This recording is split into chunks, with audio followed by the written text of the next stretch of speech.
All right. Well, here we are. I'm going to unmask here for a moment or two. Um, my name is Drew Deskur. I'm the director here at Kopernik. It's great to see people here. It's been a very long time. March 13th of the last year was the last public program we had, and we just only this month started our public programs once again. And right now, as long as we can behave ourselves, from a pandemic standpoint, we'll continue to do this. One of the things we did do, however, back when we had to shut down and we couldn't offer any public programs, we started doing our live stream programs. So who else seen any of our live stream on our YouTube channel? A couple of people. All right. We've actually had a lot of success with that. It's been a lot of fun. We still had our subject matter experts zoom in, and we put them out on our live stream channel. But we've also done a bunch of live stream observing. In fact, Jeremy Carty, who is one of the educators here tonight, we call him our live stream astronomer, and he has done a number of just outstanding live streams where he's taken his webcam, connected it to various telescopes, and has done just a phenomenal job on that. What's also nice about it is that on our YouTube channel, you can actually go back and look at those. So back last year, we had the Comet Neowise, if people remember that. And so he did a live stream of that. We, back in December of last year, we had the Jupiter-Saturn conjunction. In fact, there's Jeremy right now. He'll be taking autographs at the end of the... we did a Jupiter-Saturn conjunction. At one point, we had over 4,000 people on our YouTube channel. The chat stream coming up on the side was flying by like a CVS receipt. It was outstanding. Jeremy actually went up to Oneida Shores, up in near Syracuse, and back in June there was a thing called an annular eclipse, where the moon was out at apogee, sort of its furthest part in its orbit away from the Earth, and so when it covered the sun, it didn't give it, it didn't cover the entire sun. So you had that what they call it the ring of fire, and although the quote unquote maximum eclipse at that point was still below the horizon, but once it came above the horizon at 5:30 in the morning, Jeremy was there with his telescope and laptop and 5G. Cell phone, and did a live stream there. So if you get a chance, go back and check some of our live streams. Every one of our Friday night programs are, in fact, available on the live stream, including tonight's program. Again, I welcome you. It looks like there's a lot of new faces here, which is great, and I'm really glad to see some new people here. Just as a matter of interest, who here is a member of Kopernik? Ooh, great. Jeremy, can you go print off a bunch more of the applications? So Kopernik is a nonprofit. We are not sponsored by any university or government agency. We really exist because of people buying memberships, people coming up for programs like this, doing our summer camps. We do get some occasional grants, but mostly it's sort of a grassroots kind of operation. And so Kopernik belongs to what's called an association called the ASTC, Association of Science and Technology Centers. And this is a consortium of over 350 other science centers throughout the U.S., but also there's even some throughout the world. And a Kopernik membership gets you into every one of those other 350 other science centers. So you could go down to the Franklin Institute in Philadelphia, or at the Intrepid Museum down in New York City, or Robertson, or the Museum of Science and Technology up in Syracuse, and you get in for free. A family membership is $60, and it helps keep the doors open and keep us able to offer programs like this. I mentioned that we do summer camps. We are actually right in the middle of our summer camp season right now. Last year we had to do everything virtually. This year we finally are back having in-person camps. We've got camps for students entering second grade all the way through 12th grade, and we are being very careful. Actually, all of all of our staff, all the students are all masked, so we are taking a very conservative approach toward keeping us all safe, and it's working. So if you have any interest in those summer camps, we have some information. I can certainly talk to you about that later on. It's a lot of fun. It's pretty messy. You wouldn't believe what this room looked like about 4 hours ago. But the kids learned a lot and really enjoyed it. We really do enjoy giving people an opportunity to learn, how the world works and just have access to these telescopes. We really are very fortunate in this area to have Kopernik. I mean, I didn't start it, but I'm just really amazed. People who come and visit, they just, especially like astronomers, they say like, this is just an amazing place. Usually, you go to a place that has a public telescope, and it's one scope in the middle of nowhere with a porta potty. Here we've got internet, multiple scopes, and it's a comfortable place to be. So anyway, so if you value Kopernik, we'd love to have you join us as a member. Membership gets you into any of our Friday night programs for free. You get a discount in the store, as well as discounts for our summer camps. Anyway, tonight's program is not exactly about technology, but about sort of the application of technology. And 10, 12 years ago, my wife, Leann, and I started looking into geocaching, and haven't looked back. We really enjoy doing this, and I'm going to turn this over to her, and we'll get the slides up and running. Oh, before we do that, our website is actually pretty. I should talk about that a little bit. Our website is pretty informative. Tells you what's going on. So we'll tell you there's a clear sky alert. Tonight's program is geocaching. Next Friday, the program is going to be about artificial intelligence and self-driving cars. And then the weekend after that, we'll be talking about comets and meteors, and that's to be in preparation for the Perseid meteor shower, which should be pretty good this year because the moon should be basically out of the way for us. So check out our website if you can. But what we're going to do now is we're going to switch over to I'm going to do a couple of techie things here, so give me a second. I'm going to go to that. I'm going to go to this. And start from the beginning. It's a very good place to start. And let me just make sure we're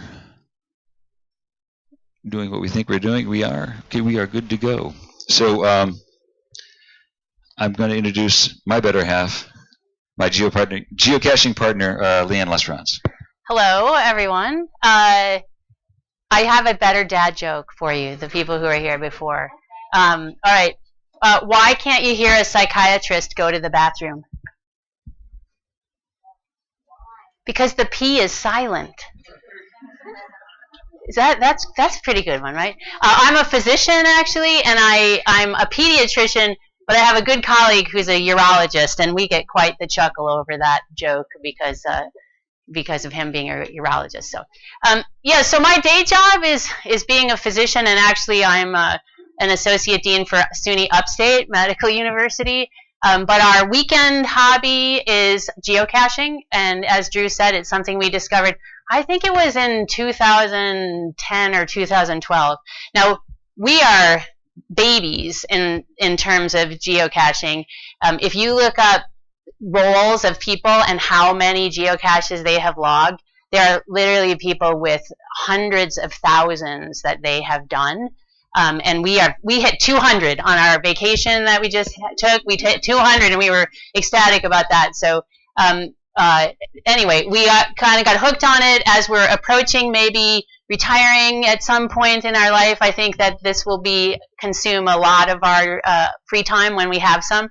But for now, we kind of cram it in whenever we can. So it's a lot of fun. It's pretty much totally free. And so we're going to introduce you to it. And again, we started when our kids were little, and they were way into it. Now they're 19 and 21, and it doesn't really appeal to them that much, so we just do it on our own at this point. So, okay, do I have a clicker, or I'm going to just go down? So geocaching, who's heard of geocaching? Okay, who does it? A couple people. Oh, okay, but you still came. Oh, awesome. All right, awesome. Because it's a nice night for viewing too. So right, so it's a combo, a twofer.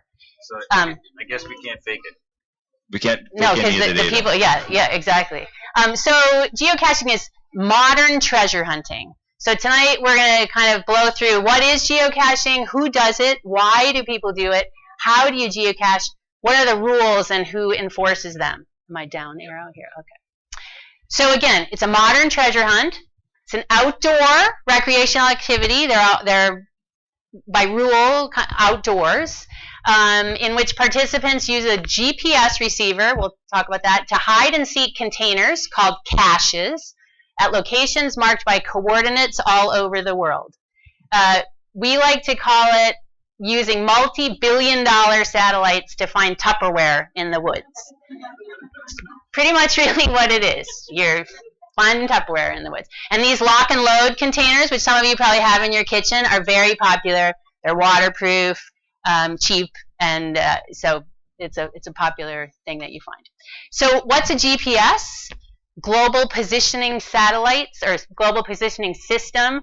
It's a system of 24 or more satellites that are circling and give us a 12,550 miles overhead is where these satellites are positioning.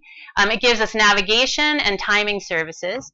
These satellites are transmitting their position in the sky down to Earth via radio waves. And with those signals, it's possible for a GPS device to determine the location of an item. So there's sort of a view depicting the 24 satellites in orbit. And at any one time, every point on Earth is visible by at least 4 satellites that are circulating. So with the 4, you have enough to give you the information, triangulate the location of an item. And that's what we're able to use it. So you can get the latitude and longitude of any item. All right. Anyone seen one of these? So these were the original sort of GPS receivers, right? Like my first cell phone that was about this big and was 1,000,000 degrees when I'd hold it up to my ear because it was so hot from the battery. So these were GPS receivers. When we first started, we actually borrowed one from Kopernik.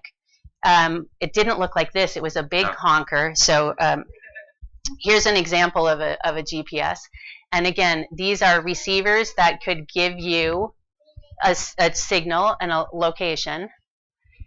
You could display it on a map. So the fancier ones had it on a map display. And people would use them for hiking and backpacking to sort of be knowing where your location was. So in the olden days, right, we used to use a compass. Orienteering, people did that. Scouting, it's big. Orienteering is big. And then we switched to using electronics for doing it. Search and rescue people, hikers would have them, and cars started to have them. So geocaching, again, is built on this GPS system. The GPS system was started by the Department of Defense in 1973. Initially was used only by the military. And civilian access started in the 1980s. But during the 90s, they degraded the quality of the GPS signal. So they kind of didn't want people to be able to use this sophisticated equipment for their own purposes. So they degraded the signal. It was, I guess, a program called selective availability. And with that, the accuracy of an item was at best 150 feet. But in the year 2000, May 1st, 2000, the GPS signal degradation was removed. So they took away that. It was kind of a jamming of the signal, and they took that away. And then people were able to get much better accuracy. So it was within like 15 to 20 feet at that point, once they removed that jamming. So on May 3rd, 2000, so I think it was May 1st is when they unlocked the signal, stopped jamming the signal. On May 3rd, a computer consultant named Dave Ulmer wanted to test the accuracy of the GPS. So he partially buried a large plastic bucket in the woods, and it contained a variety of items. It was in Beaver Creek, Oregon. He posted the coordinates on the internet. Can you go down there? Okay. He posted the coordinates on the internet, and then he said, shared it with some of his computer science buddies, and he said, take some stuff, leave some stuff, and he posted the coordinates. And within 3 days, it had been found twice already by people in his area. So a few months later, another web developer in Seattle decided to start a hobby website for this activity, and geocaching.com was born. So really, literally, within a couple months, it went from nothing to a pretty big deal. When that activity got too big for the guy's name, his name is Jeremy Irish, they founded the company Groundspeak, and that was starting to manage geocaching. So this is old, but here's a map. Geocaching now is in all 50 states, 191 of 193 countries in the world. There are geocaches available for finding. Geocaching.com is by far the most popular website for doing this. Over 3 million caches exist worldwide for finding. There are so many geocaches, they say that if we stack them all end to end, we could reach the International Space Station with them. If you found 10 caches per day, it would take you 822 years to find that many geocaches. So that gives you an idea of the magnitude of the caches that are around. And again, you'd have to visit 191 countries, which would be fun, right? But, okay, so nowadays, where's our most popular GPS? In our phone. So in the beginning, I actually had a brand new car. Yeah, so that must have been, because I could put GPS coordinates into my car navigation system, and that's what we would use to drive to the area, and we would like follow it and get to the parking lot nearest it, whatever. So now we just pop it up on our phone. Can you open my app on there too? We used to actually have one of those TomTom GPSs that used to in the car. And you could dial it in, and we'd be walking through the woods with the car GPS. So we gave up long ago on the GPSs, and we just use our phone. And geocaching.com is an app that we put on our phone. It's a free app.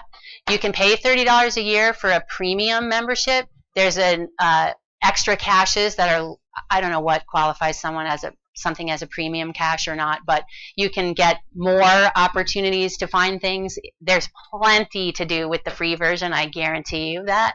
I don't know, we pay it because it's $30 a year, and we're helping to keep this sport alive that this is as athletic as we get, is doing geocaching. It can be pretty athletic though, so we'll get to more on that. So 2 key features of GPS were useful for geocaching: displaying the location on a map, and then being able to get to within 20 to 30 feet. So close enough that you can kind of scout the area and find it. So if you're going to use your phone, you have to have cell phone coverage in the area. But I'll tell you that we had the great fortune of following our daughter on a trip to Europe for music 2 years ago, and we were way too cheap to get a phone that we would pay for in Europe. So we just did it on Wi-Fi, and we would go to a local cafe, and we would kind of scope out what geocaches were in the area, and then we would just download the map to our phone, and then we would go and we would just find it offline with them. So we never paid for a dime of data in our 16 days or whatever we were, 12 days in Europe. So you can do it just with you need an occasional cell signal, and you can download it onto your phone. So in the very beginning, we literally had to go to our computer, look these things up, print it out, carry the printouts with us, and then again log the stuff into your GPS. So it's so easy now that we, it's really been great to kind of progress to this. So, okay, so which way am I going? There. So who are geocachers? Regular people like you and me. Really popular, like scouting. Boy Scouts and Girl Scouts have badges on geocaching. I'd say pretty much, a lot of people are geocachers. It is clearly like more popular in some areas than others, I think. But once people hear about it, and once you see how many are around, if you look for them, it's just crazy that you can pretty much do it anywhere, anytime. Okay, so why do it? Get outside. Pokemon Go. Who did Pokemon Go? Okay, so why do people do that, right? I guess to get outside. I don't know. I never did Pokemon Go, but this really gets you moving. You do a lot of hiking or whatever, but you can also do, there's ones called P&Gs, park and grab. So you literally can drive right up to sometimes the location. One location that is popular is light posts in grocery store parking lots or store parking lots. And like that tower there, if that was a light thing, they have a skirt on the bottom, right? They bolt the light post to a concrete footer usually, and then there's a metal case that comes down to cover those bolts. And people will have geocaches underneath there. So you literally can sometimes drive right up to it, reach out. Daddy Longlegs here has very long arms and can reach out to the window, grab it, pull it into your car, and do it right from literally. Or guardrails also. Guardrails sometimes along the highway have a magnetic one in them. So those are P&Gs, park and grabs. The third one, though, is probably the reason that we do it the most. So liven up an otherwise dull activity. We put a lot of miles on our car. We're driving our kids to concerts. We have 2 musician kids. And rest areas, there's almost every rest area nowadays has one at it. So you stop to go to the bathroom, we'll whip out the phone and say, oh, is there a geocache here? And then you get a few extra minutes of break and you find something. And actually some of the most fun ones we found them even at rest areas. So it makes the trip more exciting, and we log a couple more on our thing. And that's how we've kind of plodded along and gotten to 200. So okay, so there's me and my daughter. So this is actually at a rest area. This is a little outhouse bird feeder looking thing that was chained to a tree in the back of the parking lot. I mean, in the back of the rest area. I think it was in West Virginia or something. And there's a little figurine there and a little roll of toilet paper, like the person is sitting in the outhouse. And that was where the geocache was. So again, it's a cool memory, and it really livened up that little stop that we had. So she's the one that's 19 now. She's in Switzerland right now playing in a music festival. We didn't get to go this time. So, all right, so how do you do it? You get some equipment, you plan your search. And for equipment, your phone, or if you don't have a phone and you want to get a GPS, I don't know, I'm guessing you can get these for pretty cheap now is my guess. Yeah, actually, one of the things also, if you bought the premium membership, actually, we have some comments actually here on the YouTube chat, and like Nicholas is telling us that he's a premium member, and that among the things you can do is premium members can get an email to say, all right, there's a new cache in your area, and you can be among the what they call FTF, first to find. But we also have to sign up for that with the premium membership, you can then download all the details about the cache right into your GPS, so that you can. Well, so that's why we did it initially. So we didn't have to print it out on the paper, and it could tell us that in the GPS. But again, now you can pretty much get the details in your phone. But we're gonna have to sign up for that email thing. Yeah. Yeah. Okay. So FTF, first to find. That's just what a big I need. deal. More email. Yeah. So then you plan your search. So literally, when we, a lot of times we don't plan it at all. We pull up to a rest area and we'll say, oh, do we have time? Should I look and see if there's a geocache here? And then we look. Or we're waiting for a kid somewhere and we think, is there a geocache around here?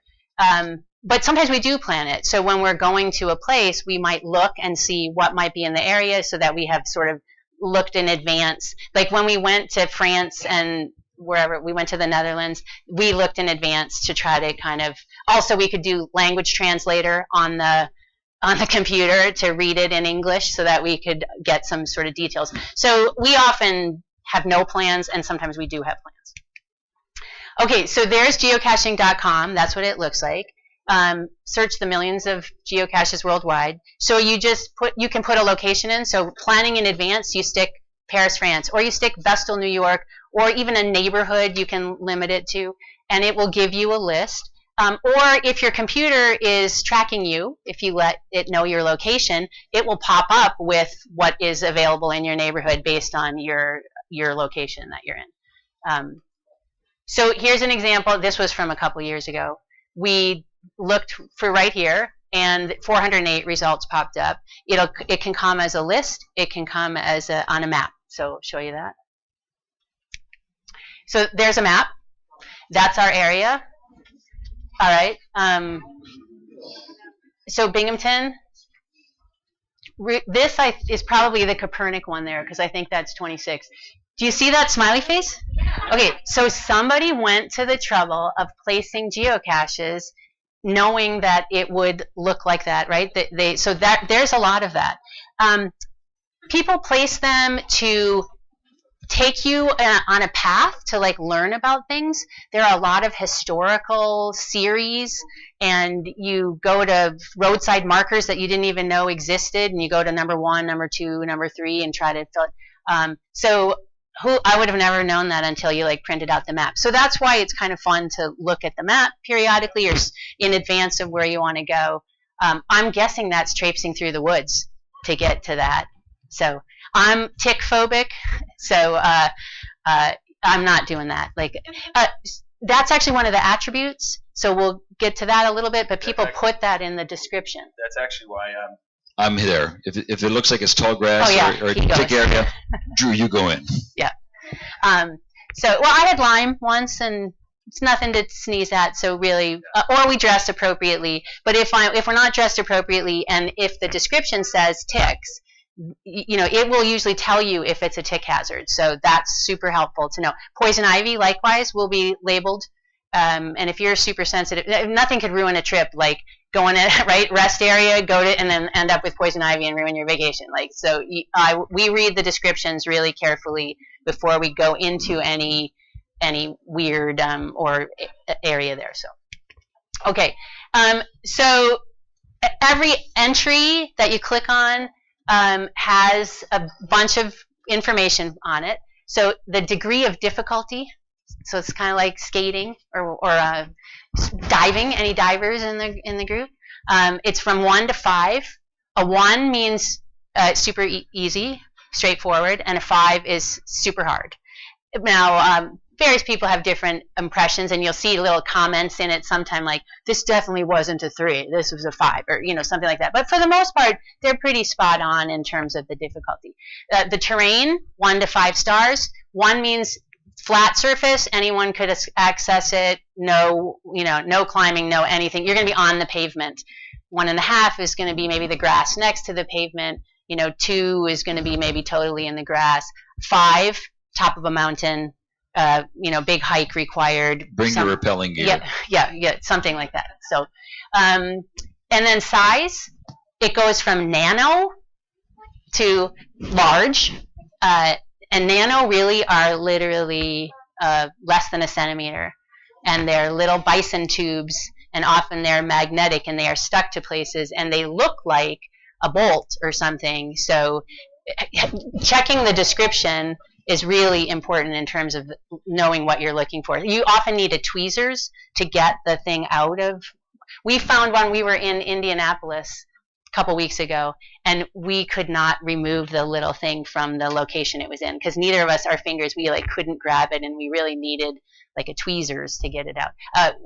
Hemostat, we're fans of being a physician. I always have a hemostat handy to grab things with too. So okay, and then there is usually a description for it.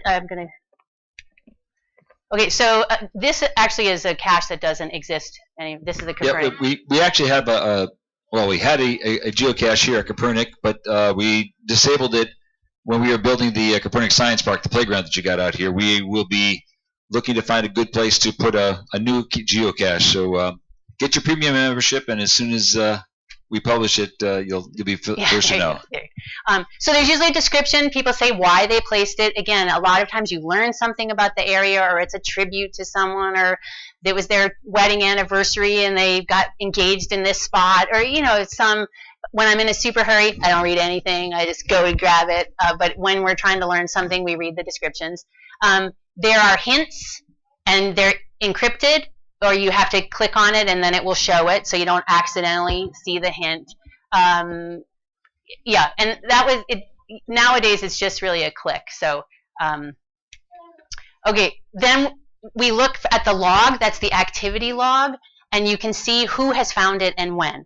So before we embark on something, especially if it requires energy, we always look to see if someone has found it recently, because there is nothing worse than spending 15 minutes trying to look for something and then finding out that people have not found it in several weeks or months, and it appears to be missing. So that's DNF, did not find, and we go to the log. There will be other things. Owner needs to do maintenance, so someone will let them know it's wet or it's there's a problem with it. So you look at the activity log before you head into it. And then you end up, like, if you're on your phone, you click on the geocache that you're interested in. There's actually, see this where it says start? It's slightly different now, but now you click on that, and then it's going to navigate to you, and it's going to be an arrow telling you which direction to go in, and it's going to close the gap, and you just walk in that direction. And then when you find it, you click on log geocache, and it's going to take you right to the thing, and you write in it TFTC, thanks for the cache, or whatever little thing you want to write, who you found it with, or, oh, this is so cool, or just, you know, a lot of times people just do something short.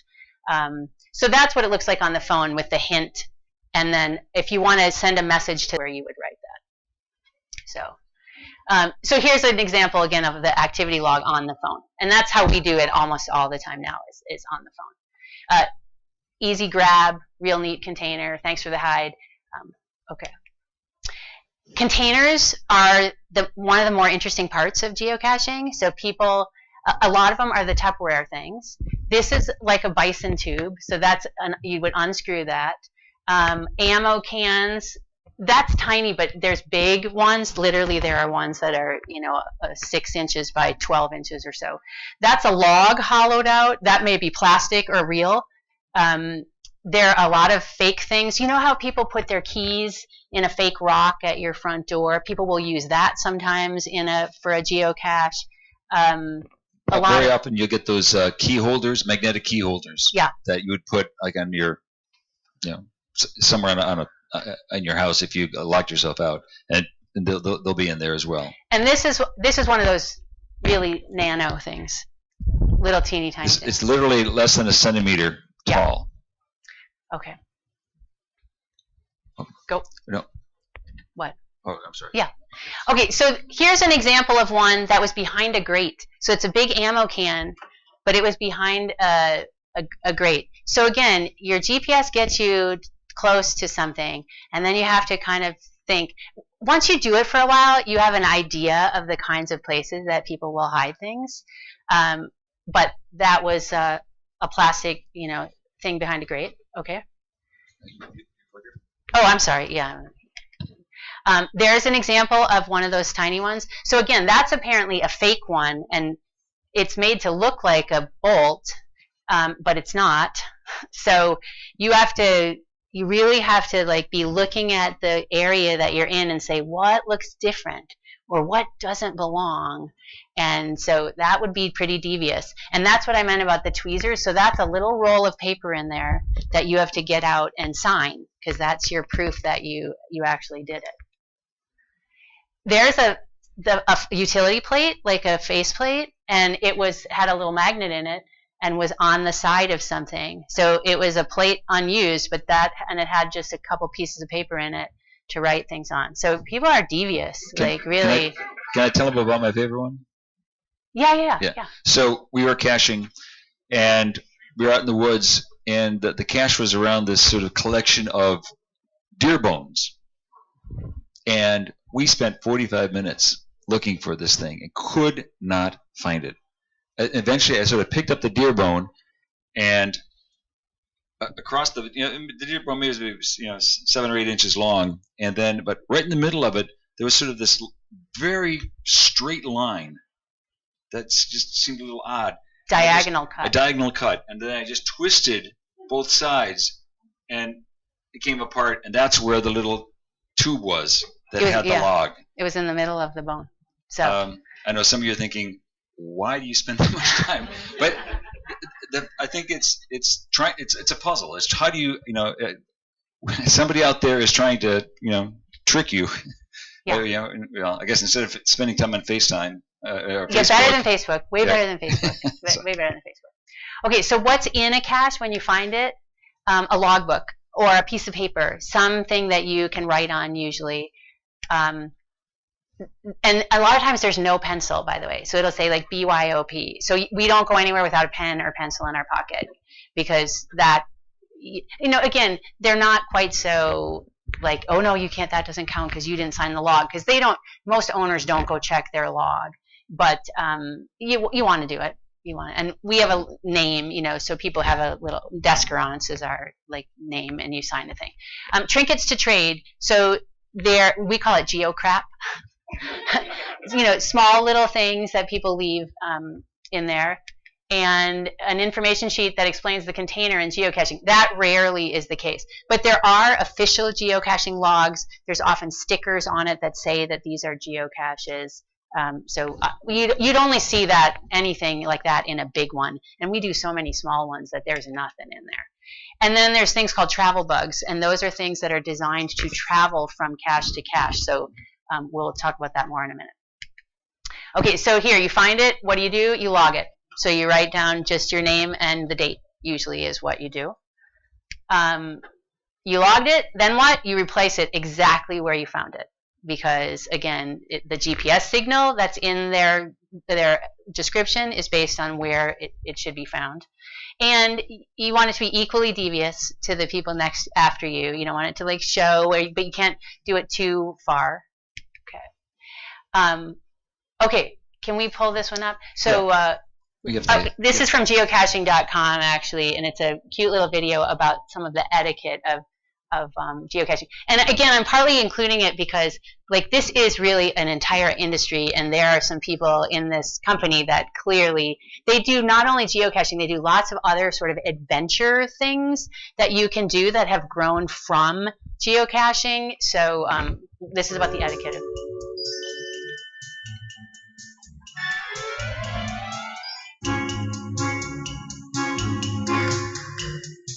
Sometimes when you find a geocache, it'll be filled with seemingly random items.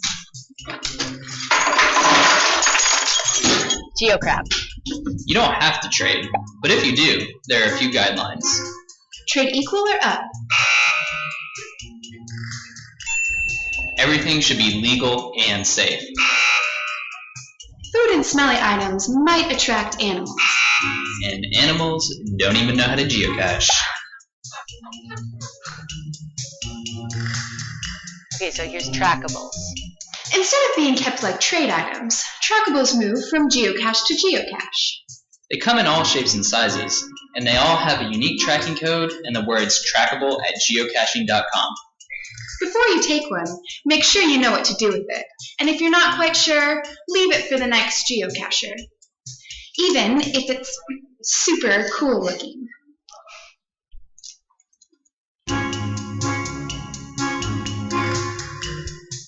To the untrained eye, geocaches and geocachers might look a little suspicious.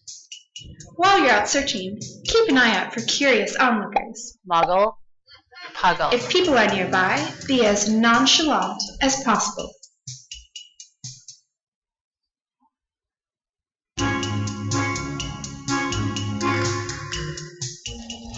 Geocachers are known for being environmentally friendly. That means not trampling plants and animals and respecting natural areas. We even have a thing called cache in, trash out, aka CITO. It means that whenever you're out geocaching, pack out any trash you see.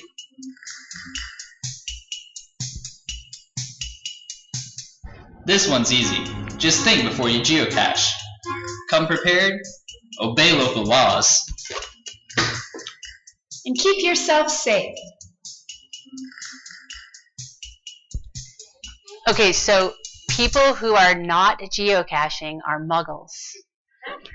So any Harry Potter fans know what that means. So you are supposed to not reveal to them what you are doing. So you have to sort of sit there and literally drop your thing on the ground and then look underneath to see something, or try to hit something at a time when it's not going to be full of people. So that is muggles. And travel bugs. You can put the thing back. Yeah, I'm trying to. Okay. So we'll pass that around. There's one we picked up that we haven't let go of yet, partly because it's big, and a lot of times the caches that we find are too small to like put this in.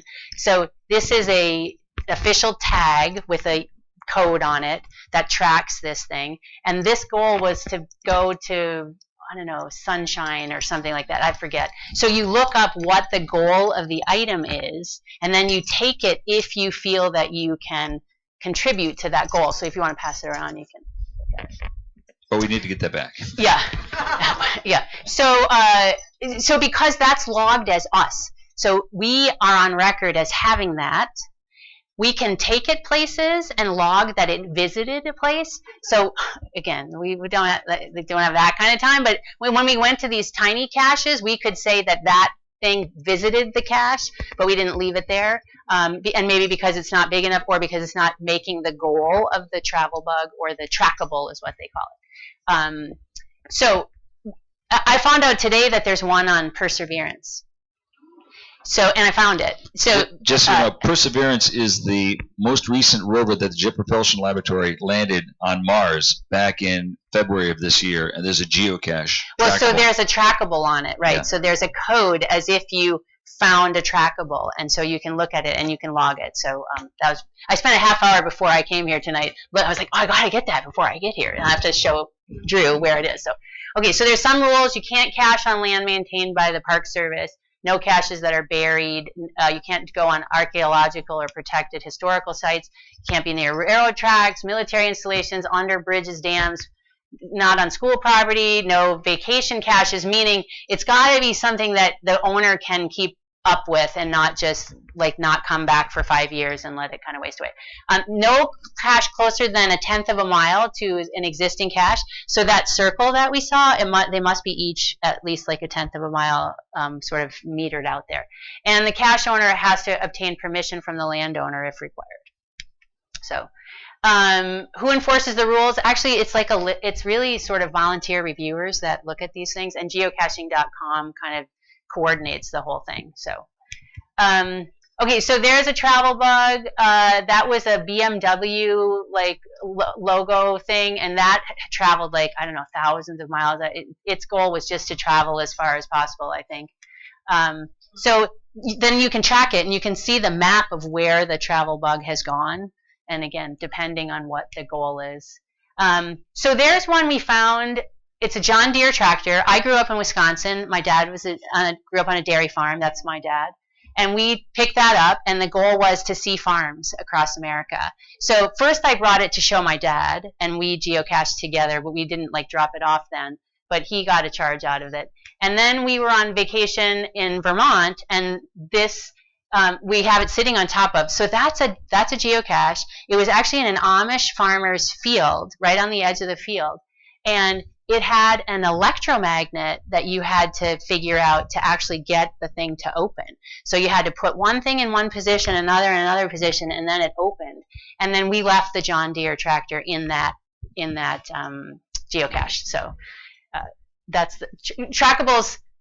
We end up with them for like a year because it takes us 200 since 2010 or whatever. We're not doing a lot of them, but like I said, it was when we retire, we're going to pick up. On another vacation, actually might have been the same vacation to Vermont, we went through from Plattsburgh. You could go straight across and down Vermont, or we went through Grand Isle and did the sort of bridges in there.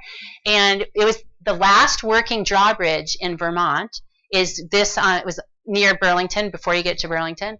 And so we went there. There was a geocache there, and I think it was down kind of this, I want to say it was down in this hills area somewhere, but that's the drawbridge keeper's hut. And we ended up saying hello to the person that was in the drawbridge hut there and telling her, hey, whatever. And then she tells us this story, how fairly recently, the drawbridge had gotten stuck one day, and the way that the counterweight is from the drawbridge, it is right across the door of the hut, and she got stuck in there for 3 hours, and there's no bathroom. She says, now there's a bucket. So again, you like meet interesting people a little bit, and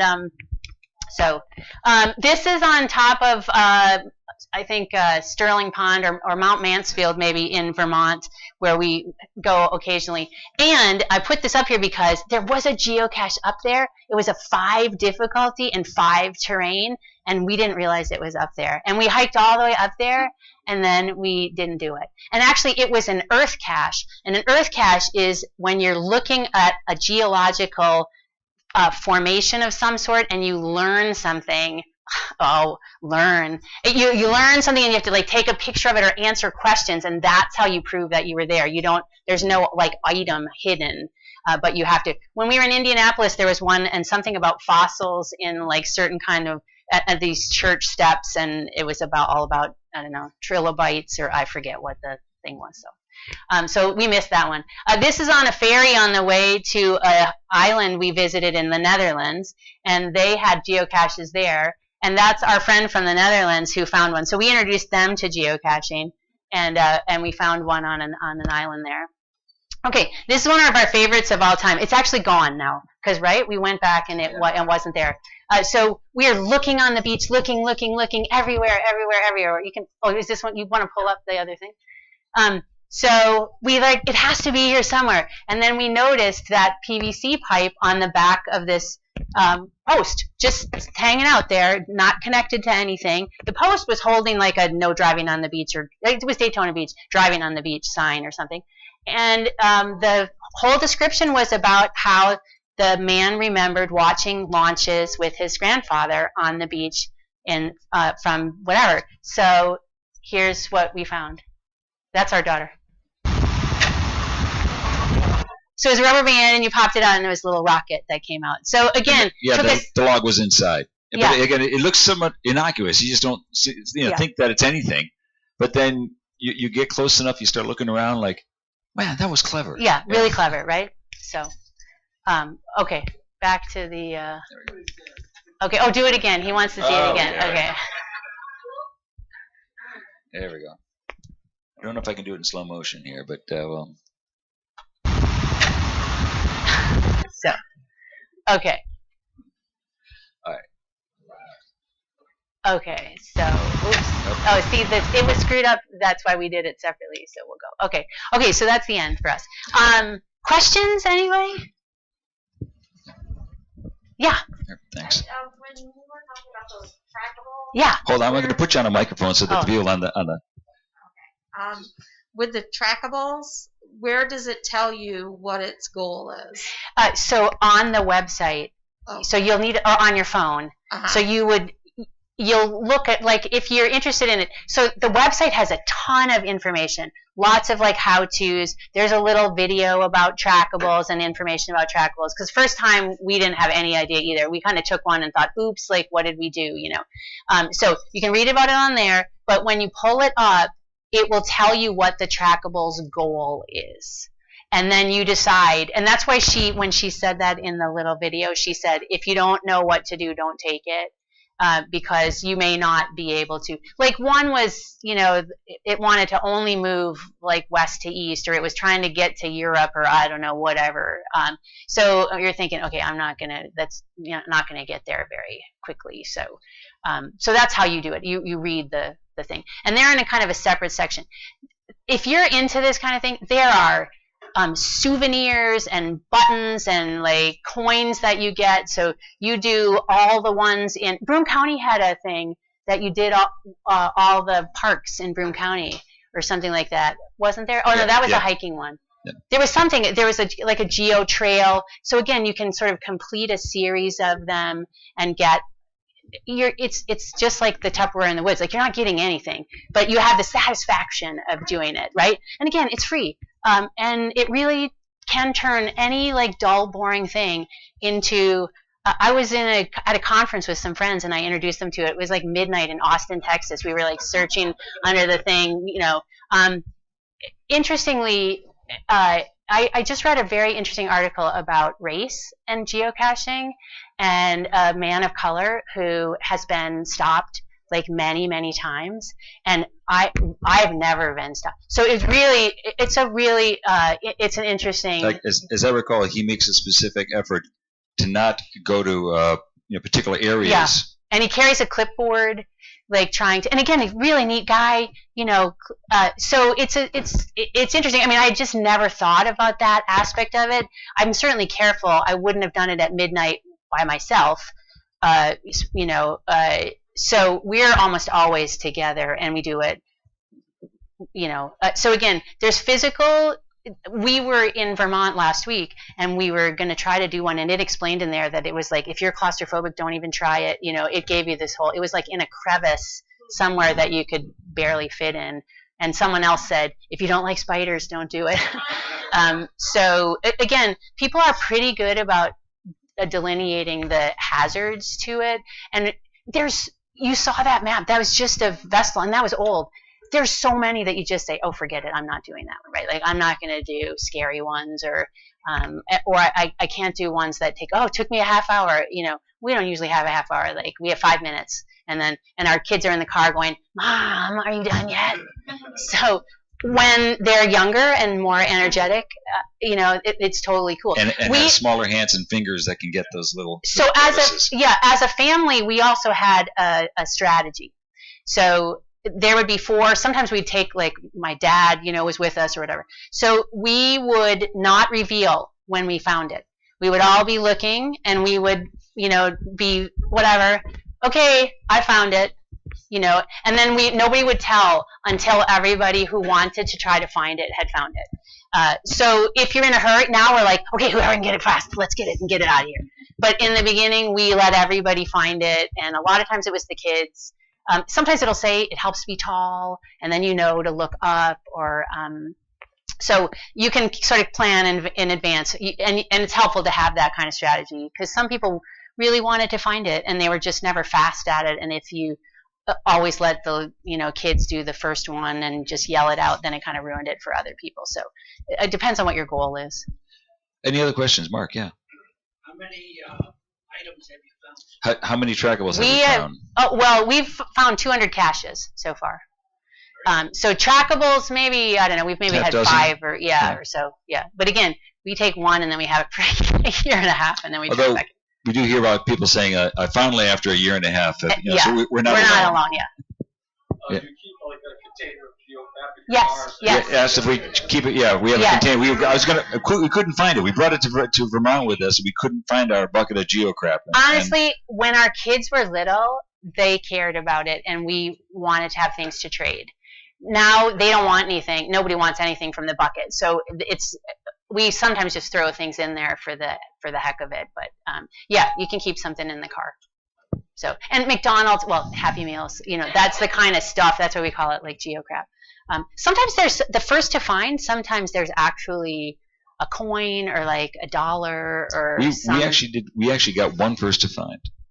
We did? Yeah, we did. I don't remember. I don't know.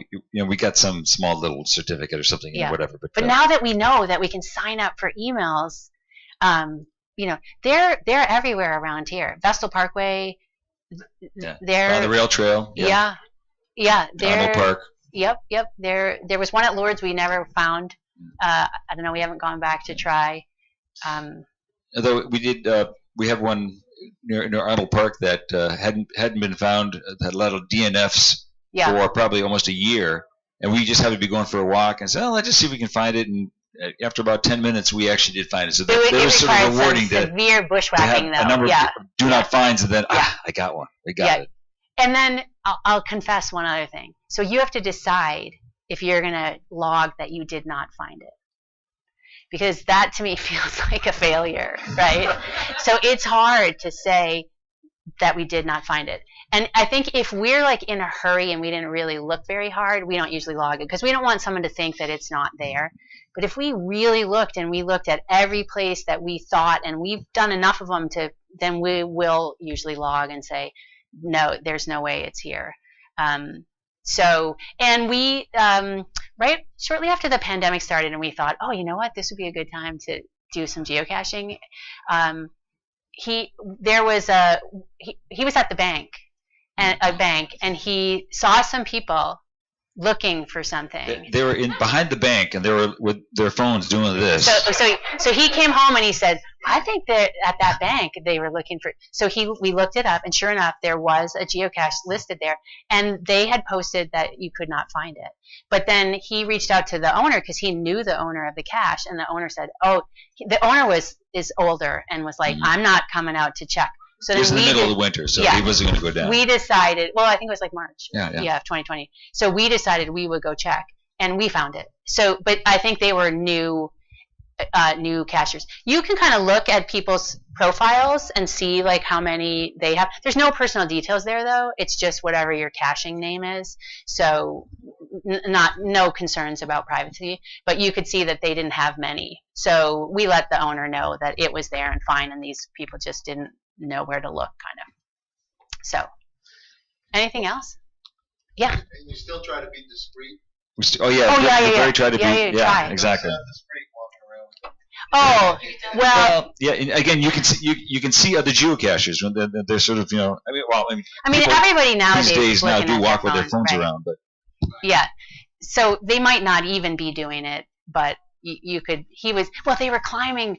Yeah, because they were in a grassy area, like beyond the parking lot, with their phones, kind of, which is why he kind of figured, I think I know what they're doing, but. Yeah. So it wasn't quite so obvious, but it is hard to be discreet, especially if you're in a hurry. Especially if you're tall. Yeah. Right. Yeah. So when you were in Vermont at the drawbridge, was the drawbridge operator a muggle? I don't know that. We didn't show her the thing. I think we found it, and then later went over to talk to her. Maybe, I don't know, 25, 30 yards away from the bridge. I don't think she knew. Bridge per se, but it was near it enough. And the description was basically the cache was there to get you to learn about the bridge.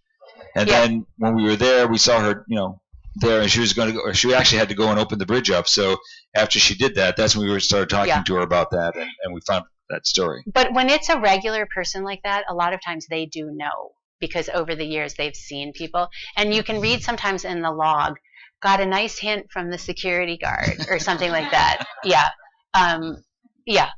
So it's really fun. Like, it's dumb fun, and clean fun, and again, free fun. So, and then we have yet to place our own cache, and we really should, because we should contribute to this sort of thing. We just haven't gotten around to it.